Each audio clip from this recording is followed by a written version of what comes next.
السلام علیکم ورحمۃ اللہ وبرکاتہ۔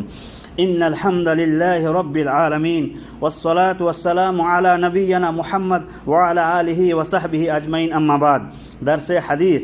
نبی کریم صلی اللہ علیہ وسلم نے دنیاوی زندگی کی حقیقت بیان فرمائی، موت و حیات کی کشمکش سے روشناس کرایا، مرنے کے بعد جنت یا جہنم ٹھکانہ بتایا، جنت کی ابدی و دائمی نعمتوں کو واضح کیا اور دخول جنت اور اس کی حصول یابی کے لیے تگ و دو اور کوشش کرنے کی ترغیب دلائی، جہنم کو عذاب، تکلیف، آگ اور دکھ کی جگہ بتایا اور اس سے بچنے کی تلقین فرمائی۔ صحابہ کرام رضی اللہ عنہم جو قرآن کریم کے اولین مخاطب تھے، اس حقیقت کو سمجھ گئے اور اپنی زندگی کو جنتی زندگی بنانے کے لیے اپنے آپ کو حکم الہی اور فرمان رسول صلی اللہ علیہ وسلم کے تابع بنا لیے۔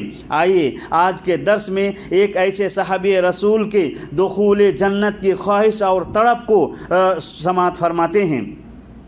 عن ابی ہریرہ رضی اللہ عنہ قال اتى اعرابی النبی صلی اللہ علیہ وسلم فقال دلنی علی عمل اذا عملته دخلت الجنہ قال تعبد اللہ ولا تشرکوا به شیئا وتقیم الصلاة المکتوبہ وتؤدی الزکاة المفروضہ وتصوم رمضان قال والذی نفسی بیدہ لا ازید على هذا شیئا ولا انقص منه فلما ولى قال النبی صلی اللہ علیہ وسلم من سرہ ان ينظر الى رجل من اہل الجنہ فلینظر الى هذا۔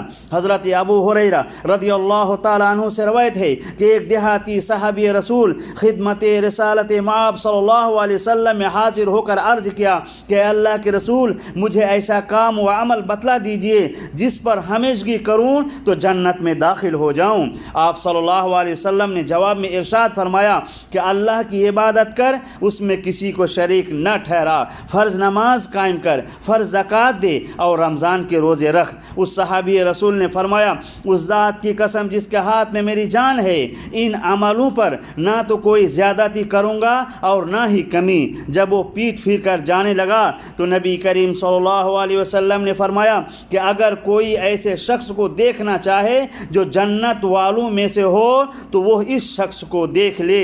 معلوم ہوا کہ جو شخص ان مذکورہ باتوں پر پابندی کے ساتھ عمل پیرا ہو جائے یقیناً وہ جنتی ہوگا۔ رب کریم ہم سب کو نبی کریم صلی اللہ علیہ وسلم کی ان باتوں پر عمل کرنے کی توفیق دے، آمین۔ السلام علیکم ورحمۃ اللہ۔